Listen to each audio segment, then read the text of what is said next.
Praise the lord. ఈరోజు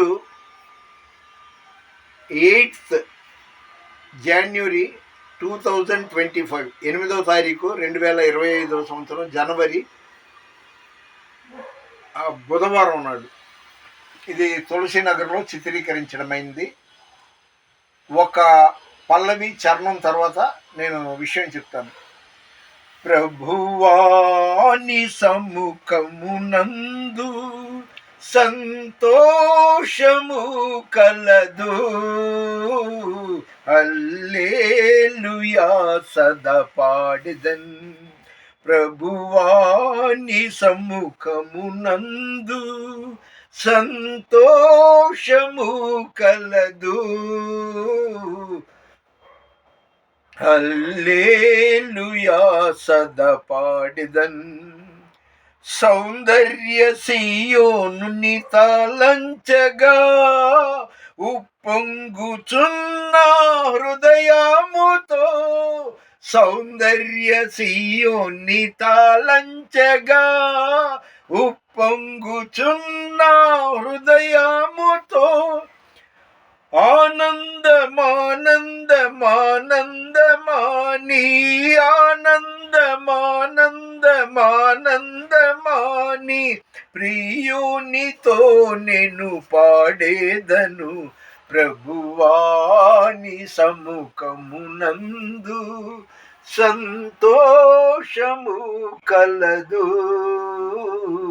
హల్లెలూయా సదా పాడెదను. దేవునికి స్తోత్రం. ఈ వీడియో చూస్తున్న మిమ్మల్ని, మీ కుటుంబాల్లో ప్రతి ఒక్కరిని దేవుడు దీవించాలని కోరుకుంటున్నాను. మనం ఏ మాట మాట్లాడినా కూడా పైన దేవదూతలు ఆమెన్ ఆమెన్ అంటారు. హిందువుల్లో అయితే తదాస్తు దేవతలు అని అంటారు అని వాళ్ళ విశ్వాసం. సరే, చాలా క్లుప్తంగా 2 ముక్కలు మాట్లాడతాను. రేపేమి జరుగునో నీ వెరుగవు.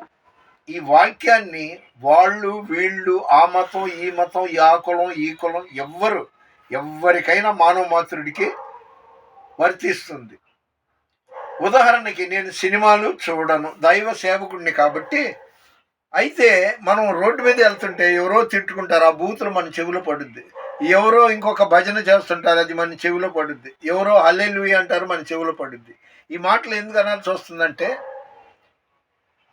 కోట్లకు పడగలెత్తిన ఒక నిర్మాత కొడుకు, సినిమా యాక్టరు, ప్రపంచ స్థాయిలో కోట్లు కలెక్షన్ వచ్చిందంట. అయితే అతను ఇలా అంటున్నాడు, తగ్గేదేలా, నాలాంటి యాక్టర్ ఎవ్వడూ లేడు, ఎవడు ఉండడు, నేను ఫైట్స్ బాగా చేస్తా, డ్యాన్స్ బాగా చేస్తా అని. కోట్లకు పడగలెత్తినోడు ముందు వెనక ఎటు చూసిన నౌకర్లు చాకర్లు. కానీ టాప్ లెవెల్లో ఆ సినిమాకి డబ్బు కలెక్షన్ వచ్చిందంట. ఏమైంది?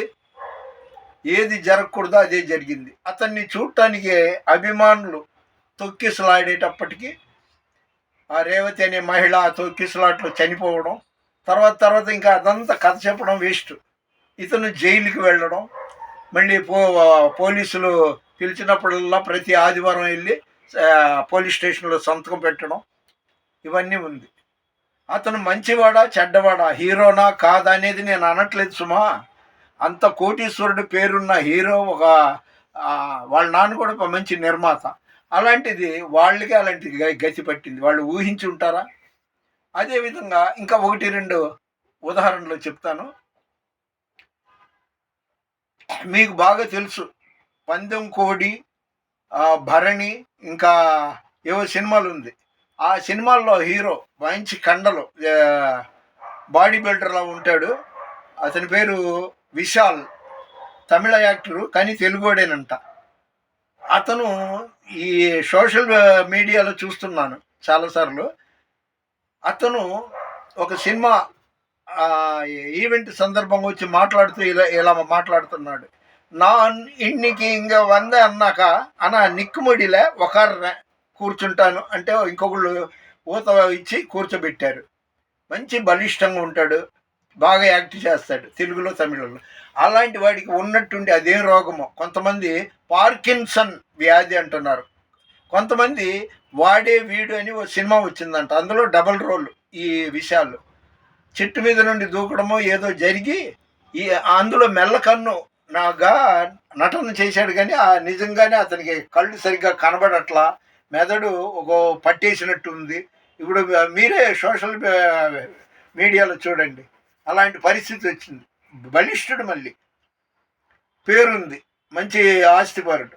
అదేవిధంగా ఒక 7-8 సంవత్సరాల క్రితం కన్నడ హీరో పునీత్ రాజ్ కుమార్, అతను మంచి ఇది వ్యాయామం చేసి కండలు పెంచి ఉంటాడు. ఇప్పుడు ఒక లిమిట్ ఉంటుంది, 70 100 ఎన్నో చేయాలి. అతనేమో స్థాయికి మించి ఎక్కువ చేసేటప్పటికి గుండె పట్టేసి చనిపోయాడు.